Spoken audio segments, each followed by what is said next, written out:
Hello everyone, this is Prerna and welcome to the Maths Squad. आज हम करेंगे real number में question number 4, 5, 6 and 7. इससे previous lecture में हम क्वेश्चन नंबर फर्स्ट, सेकंड और थर्ड कर चुके हैं. तो शुरू करते हैं आज का लेक्चर. क्वेश्चन नंबर 4 क्या कह रहा है? Given that HCF of 306 and 657 is 9 and LCM हमें इसका कैलकुलेट करना है. तो हमने प्रीवियस लेक्चर में इस टाइप के क्वेश्चन को डिस्कस किया था. तो देखते हैं ये क्वेश्चन हम किस तरीके से करेंगे. हमें दो नंबर गिवन है. लेट नंबर ए हम मान लेते हैं कि 306 है. नंबर बी हम मान लेते हैं ये है 657, 657. जो हमारी थ्योरम थी वो क्या कह रही थी कि अगर हमारे पास उन दोनों नंबर का HCF और LCM हो तो इन दोनों नंबर का HCF और LCM का मल्टीप्लिकेशन इन दोनों ही नंबर के मल्टीप्लिकेशन के इक्वल आता है. ये हमारी थ्योरम है. तो इस थ्योरम के अकॉर्डिंग हमें HCF गिवन है इस क्वेश्चन में 306 और 657 का 9. तो हम यहाँ 9 पुट कर देंगे. वैसे ही हमें LCM गिवन है. LCM हमें करना है कैलकुलेट. तो LCM हम करेंगे कैलकुलेट. ए की जगह हम पुट कर देते हैं 306, बी की प्लेस पर रख देते हैं 657. एलसीएम कैलकुलेट करने के लिए हम 9 को शिफ्ट कर देते हैं. 9 डिवाइड में शिफ्ट हो जाएगा 306 और मल्टीप्लाई 657 के डिवाइड में 9 शिफ्ट हो जाएगा. अब 9 की हम को कट कर देंगे 306 से. 9 1 ज़ा 9, 9 3 ज़ा 27, रिमाइंडर में 3 रहेगा, 36 बनेगा. तो 9 4 ज़ा 36. तो इस तरीके से हमारे पास जो फाइनल आउटकम रहेगा एलसीएम वो रहेगा 34 मल्टीप्लाई बाय 657. आप इसको सॉल्व करना. सॉल्व करने पर आपके पास आंसर रहेगा 22338. ये आपका फाइनल आंसर रहेगा इस क्वेश्चन के लिए. Next question number 5. Question number 5 में हमें क्या करना है? यहाँ पर n है, 6 की पावर n ये लिखा है. क्वेश्चन नंबर 5 में क्या है? Check whether 6n can end with digit 0 for any natural number. Question का मीनिंग ये हुआ कि हमें ये पूछा है कि 6n टाइप का कोई भी नंबर क्या उसका यूनिट डिजिट इस नंबर का इस टाइप के किसी भी नंबर का यूनिट डिजिट 0 पॉसिबल है या नहीं, हमें ये बताना है. तो चेक करते हैं. चेक करने के काफ़ी सारे मेथड्स हैं. फर्स्ट मेथड में हम क्या करते हैं? n की जगह 1 पुट करके चेक कर लेते हैं. अगर 1 पुट करेंगे तो 6 की पावर 1 यानी कि 6 आएगा. यूनिट डिजिट क्या है? 6. n की प्लेस पे 2 पुट करेंगे तो 6 स्क्वायर यानी कि 36 बनेगा. तो यहाँ पर भी यूनिट डिजिट हमारे पास 6 बन रहा है. n की प्लेस पे 3 पुट करने पर हमारे पास यूनिट डिजिट बन रहा है 6 का क्यूब जो कि है 216. यहाँ पर भी हमारे पास क्या बन रहा है? यूनिट डिजिट 6 बन रहा है. तो इस तरीके से हमारे पास अगर हम n की प्लेस पे 4, 5, 6 भी पुट करके देखते हैं तो हमारे पास कहीं भी आंसर 0 तो नहीं बन रहा है. और क्या बन रहा है? 0 नहीं बन रहा है. हमेशा हमें 6 मिल रहा है एंड डिजिट पर. अब इसको हमें शो कैसे करना है? देखिए, अब किसी भी नंबर का यूनिट डिजिट किसी भी नंबर का 0 कब होगा? 0 इस केस में हो सकता है जब उस नंबर का हम प्राइम फैक्टर करें तो हमारे पास 2 इंटू 5 का फैक्टर होना चाहिए. कम से कम एक पेयर ऐसा होना चाहिए कि जो कि 2 इंटू 5 में हो. कैसे? कि अगर 2 इंटू 5, 2 क्रॉस 5 क्या होता है? 10 बनता है. तो इसमें एक 0 बन गया. अगर हमारे पास एक सिंगल पेयर भी हमें ऐसा मिल जाता है कि वो 2 इंटू 5 का पेयर बना रहा है तो उसको मल्टीप्लिकेशन करने पर हमारे पास 10 की फॉर्म का कोई नंबर मिल जाता है जिससे हमें डिजिट 0 मिल जाएगा अगर 2 इंटू 5 बन रहा है तो. लेकिन अगर हम 6n यानी कि 6 का प्राइम फैक्टर करके देखेंगे तो वो हमारे पास मिलेगा 2 इंटू 3. तो क्या ये नंबर हमारे पास में 2 इंटू 5 की फॉर्म का है? नहीं है. तो इस तरीके से ये नंबर 0 से एंड नहीं होगा. तो हम इसका लिखते हैं एक्सप्लेनेशन लिख देते हैं एक बार. तो इसका एक्सप्लेनेशन किस तरीके से लिखेंगे? देखिए, if the number 6n ends with the digit 0, then it should be divisible by 5. The prime factorization of 6n does not contain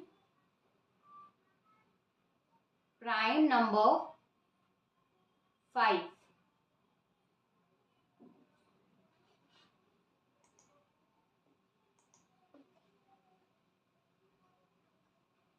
It proves that 6n cannot ends with the digit 0 for any natural number. Clear? Next question हम देखते हैं. Question number 6 क्या है? Explain करना है कि हमारे पास एक नंबर गिवन है 7 मल्टीप्लाई 11 मल्टीप्लाई 13 प्लस 13. एक नंबर हमारे पास में ये गिवन है. एक और नंबर है 7 मल्टीप्लाई 6 मल्टीप्लाई 5 मल्टीप्लाई 4 मल्टीप्लाई में 3 देन 2 1 प्लस है 5. ये नंबर हमें शो करने हैं कि ये नंबर कंपोजिट नंबर है. तो क्यों है कंपोजिट नंबर? तो सबसे पहले हमें डेफिनेशन पता होनी चाहिए कि कंपोजिट नंबर होते क्या हैं. कंपोजिट नंबर ऐसे नंबर होते हैं जिनका प्राइम फैक्टर करने पर हमें नंबर ऐसा मिले कि उसमें वो 1 और उसके अलावा कोई और नंबर मिले. मतलब composite number is a number which has factor other than 1 and itself. मतलब ऐसे नंबर जिनमें खुद के अलावा और 1 के अलावा कोई और भी उसके प्राइम फैक्टर में आता हो. फॉर एग्जांपल हमारे पास फर्स्ट कंपोजिट नंबर है 4. 4 को हम लिख सकते हैं 2 क्रॉस 2. यानी कि अगर 4 प्राइम नंबर होता तो इसमें केवल 1 और 4 ही आता, लेकिन 4 प्राइम नंबर नहीं है. अगर हम एक प्राइम नंबर लेते 3 तो 3 का प्राइम फैक्टर करने पर हमारे पास बनता है 1 इंटू 3. तो एक तो 1 आ गया और एक 3 आ गया. तो इस तरीके से ये नंबर प्राइम नंबर है. और जो 4 नंबर है ये हमारे पास कैसा नंबर है? ये कंपोजिट नंबर है. क्लियर? तो ये डेफिनेशन होती है कंपोजिट नंबर की, जो खुद के अलावा और 1 के अलावा किसी और नंबर से भी डिवाइड हो सकते हो. ऐसे नंबर होते हैं कंपोजिट नंबर. तो हमें जो क्वेश्चन के अकॉर्डिंग हमें नंबर गिवन है वो है 7 मल्टीप्लाई 11 मल्टीप्लाई 13 प्लस 13. ये नंबर है हमारे पास. तो इसमें अगर हम 13 कॉमन लेते हैं तो 7 मल्टीप्लाई 11 प्लस 1. तो यहाँ पर हमें दिख रहा है कि इसका एक फैक्टर 13 तो है ही है. तो यहाँ लिख सकते हैं हम by taking 13 as common factor. अगर हम 13 को एक कॉमन फैक्टर की तरह लेते हैं तो हम बोल सकते हैं सो द